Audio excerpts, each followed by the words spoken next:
नमस्कार, मैं पूजा पांडे। आप लोग देख रहे हैं हमारे YouTube चैनल पूजा राज इंटरटेनमेंट में। आप लोगों का स्वागत है। आप लोगों का दीपावली कैसे बीता, प्लीज़ कमेंट में बताइए कैसे बीता आप लोगों का दीपावली। और अब छठ आ रहा है। छठी मैया आप सभी पे कृपा बनाए रखें, अपना आशीर्वाद दें। चलिए छठी मैया का भजन मैं आप लोगों को सुना रही हूँ। प्लीज़ कमेंट में बताइएगा कि मेरा भजन आप लोगों को कैसा लगा और छठ क्यों मनाया जाता है। जिनको जिनको पता है वो कमेंट में बताएं कि छठ क्यों मनाया जाता है। चलिए भजन शुरू करते हैं।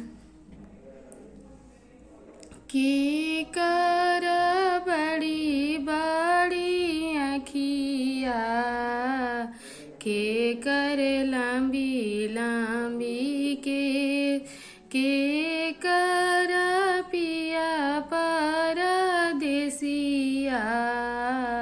रतियो नहिया गौरा दे के बड़े बड़े अखिया सीता दे के लंबी लंबी के पूजा दे के पहरी परदेसिया